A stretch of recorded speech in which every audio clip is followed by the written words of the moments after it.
Les maladies cardiovasculaires constituent la première cause de mortalité dans les pays industrialisés. Leur prise en charge débute généralement avec l'apparition des premiers facteurs de risque, troubles de la tension artérielle, hypercholestérolémie ou encore prédiabète.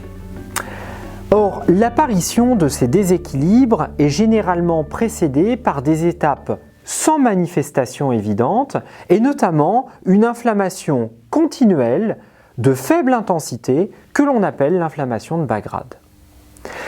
Cette inflammation de bas grade touche l'ensemble de notre système cardio-métabolique. Par système cardio-métabolique, on comprend le système cardiovasculaire, un certain nombre de glandes comme le foie ou le pancréas, mais aussi le tissu adipeux et notamment le tissu adipeux blanc. Notre hygiène de vie est fondamentale pour ne pas rentrer dans un cercle vicieux. Ce cercle vicieux, c'est l'inflammation qui engendre un développement du tissu adipeux blanc et notamment des graisses abdominales, ce qui dérégule la prise alimentaire, engendre des variations de la glycémie et in fine, augmente cet état inflammatoire. Pour sortir de ce cercle vicieux, la prise en charge du stress et la lutte contre la sédentarité sont des nécessités absolues. Mais parallèlement à cela, un certain nombre de nutriments peuvent nous aider pour limiter le développement de ces déséquilibres cardio-métaboliques.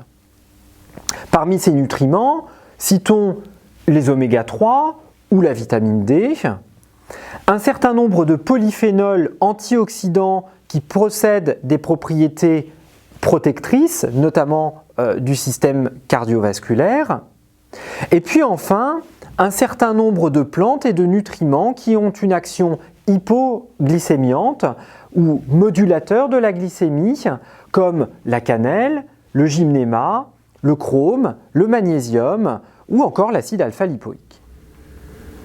Ce cours est dense, mais la compréhension des mécanismes de l'inflammation permet véritablement de dépasser la question des troubles cardio-métaboliques et d'apporter des solutions concrètes sur un ensemble ou sur l'ensemble des maladies qui possèdent une composante inflammatoire ou qui sont renforcées par un terrain inflammatoire.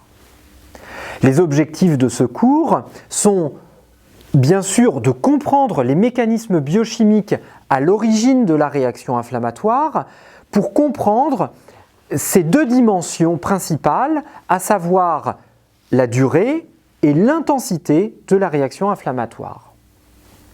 Deuxième objectif, de savoir quantifier cette réaction inflammatoire à l'aide d'un certain nombre de dosages, par exemple le profil des acides gras érythrocytaires, le dosage de l'homocystéine ou encore l'utilisation de la CRP et notamment de la CRP ultrasensible.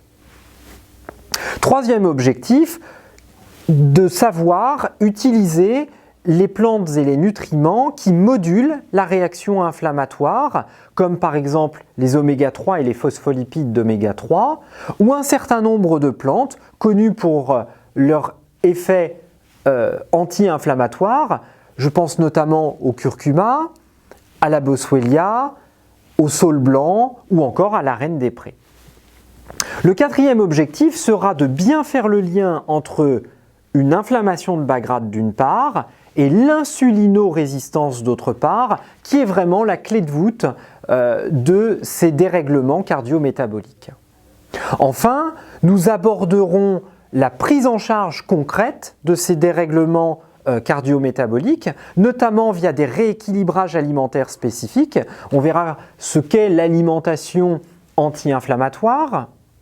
On travaillera autour également de la question de la charge glycémique qui est fondamentale pour limiter l'insulinorésistance. Et enfin, nous verrons les fondements du régime méditerranéen.